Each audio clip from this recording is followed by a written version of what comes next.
Om Swastiastu, saudara sekalian umat sedharma yang saya cintai, sehubungan dengan datangnya perayaan Hari Siwalatri, dalam kesempatan ini saya ingin berbagi pengetahuan tentang hakikat perayaan Siwalatri tersebut. Perayaan Hari Raya Siwalatri yang jatuh sehari sebelum bulan mati atau bulan tilem di sasih kepitu atau bulan ketujuh merupakan sebuah peringatan atau sebuah petunjuk kepada kita semua sebagai umat manusia untuk melenyapkan kegelapan dalam diri dengan cara melakukan meditasi di malam harinya. Jadi ini hari terakhir ya, di Perwani itu hari terakhir sebelum Cilem, itu punya makna untuk mengakhiri kegelapan ya. Jadi malam-malamnya kita melakukan meditasi, berjapa meditasi untuk mengakhiri kegelapan di dalam diri, kegelapan di akal budi kita. Ini terutama bila hidup kita, nasib kita kelam, ruwet, nasib tidak beruntung, itu tanda-tanda kehidupan kita, akal budi kita ada dalam kondisi kegelapan. Nah, untuk mengakhiri kegelapan itulah pentingnya malam-malam hari kita terjaga, tersadar. Di balik semua orang yang tilem artinya tertidur, tidak ingat meditasi. Nah, kita bangun di malam harinya melakukan meditasi untuk mengakhiri kegelapan di dalam diri kita dengan cara meditasi, berjapa dan meditasi, membuat noda-noda dalam pikiran yang penuh memori, karma wasana masa lalu yang buruk, yang menggelapkan nasib sehingga nasib kita sial, malang, tidak beruntung. Nah, kita lakukan meditasi di malam harinya untuk mengakhiri kegelapan itu. Noda-noda dalam pikiran berupa memori nanti semua dibakar dalam api yoga, api meditasi. Nah, setelah kita tekun melakukan meditasi, mengakhiri kegelapan dikala orang-orang tidur, orang-orang tilam, kita bangkit di malam harinya, maka akal budi kita perlahan-lahan menjadi terang, ada sinar yang menerangi sebagaikan bulan ya, bulan di malam hari setelah tilam itu kan mulai ada sinarnya dikit-dikit, dikit. Besoknya lagi bulannya bersinar tambah gede dan puncaknya nanti di bulan purnama itu melambangkan akal budi kita terang cemerlang gitu ya. Nah, supaya akal budi kita terang seperti bulan purnama, inilah pentingnya setiap malam terus melakukan meditasi. Jadi bukan sekedar hanya pada perayaan Siwalatri saja, bukan. Setiap malam perayaan Siwalatri itu cuma mengenang, mengingatkan suatu gambaran ya, suatu petunjuk juga. Malamnya harusnya meditasi untuk mengakhiri kegelapan kita. Bila kita tekun meditasi malam hari dari tahun ke tahun, anggaplah jaraknya 15 tahun gitu. Kan 15 hari dari tilam menuju purnama itu dapat digambarkan 15 tahun.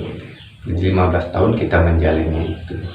Nanti pikiran kita akan cemerlang seperti bulan purnama ya, akal budi kita terang gitu ya.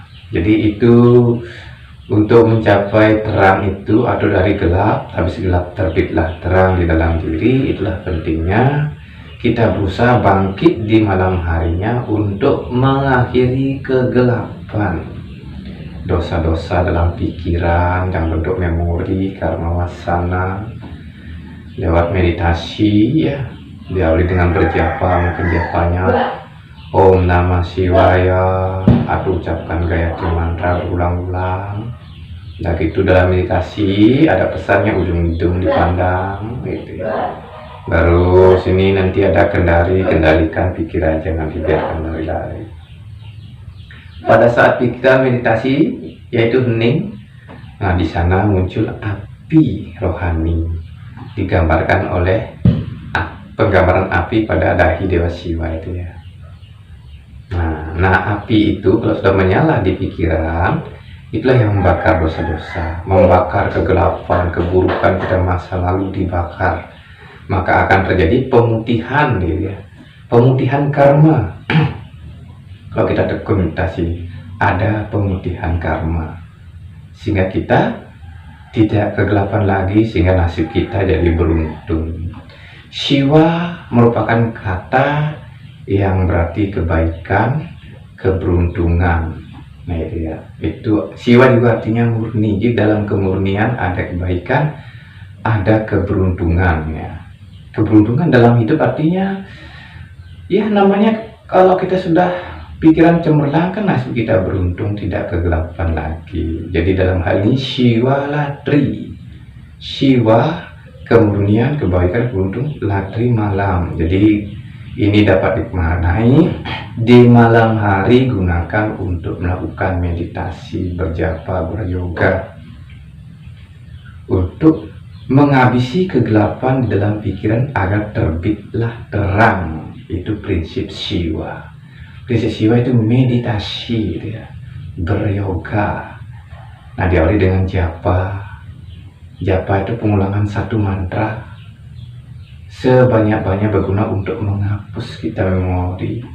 Dan itu meditasi untuk memfokuskan pikiran dan mengeningkan pikiran supaya ada kemunculan titik api biar di pikiran. Nah kemunculan titik api itu berguna untuk membakar kita semua kenangan gelap di dalam pikiran yang buat nasib kita sial. Saudara sekalian yang saya cintai, sekiranya itu makna pemaknaan dari Siwalatri yang sekiranya tidak cukup diterapkan cuma semalam. Itu cuma petunjuk, gambaran, mengingatkan, mengenangkan gitu ya, bahwa supaya kita mau mengakhiri kegelapan dengan melakukan meditasi dan berjapa. Jadi bagi siapapun dalam kehidupan ini nasib sial, malang, kurang beruntung, nah itu sebagai pertanda kelahirannya membawa bekal karma yang buruk di masa lalu. Kalau ingin mengakhirinya ya begitu. Di antara orang yang tilem, orang-orang yang nasib beruntung kan bisa aja tidur, tidur di malam hari dengan nyenyak. Nah kita bagi orang-orang yang tidak mujur nasibnya, di malam hari harus bangkit, jaga, melakukan meditasi. Kalau tidak bisa semalam suntuk melakukan meditasi, ya paling tidak lakukan sejam di malam harinya, jam 10. Kalau tidak bisa jam 12 malam, jam 10 meditasi. Jam 6 nya mungkin sudah meditasi, jam 10 lagi. Begitu prosesnya untuk mengakhiri kegelapan agar terbitlah terang. Jadi sasih kepitu, pitu itu tujuan hidup. Jadi tujuan hidup kita akan tercapai kalau sudah pikiran kita terang cemerlang, yang dapat diperoleh dengan melakukan meditasi. Jadi demikian saya sampaikan informasi pengetahuan saya kepada umat sedharma sekalian, dan saya sudah melakoni itu karena menyadari nasib saya sial, malang, kurang beruntung seperti teman-teman. Maka saya di malam hari bangkit melakukan meditasi. Orang-orang tidur atau mungkin begadang nonton TV semalaman, tidak melakukan meditasi. Kalau saya melakukan itu, sehingga pikiran saya mulai ada terangnya, sehingga bisa memberikan penerangan seperti ini. Sudah sekalian umat sedharma yang saya cintai, mungkin demikian dulu cerita saya. Saya mohon maaf kurang dan lebihnya, karena sebagai manusia biasa tidak luput dari kekurangan.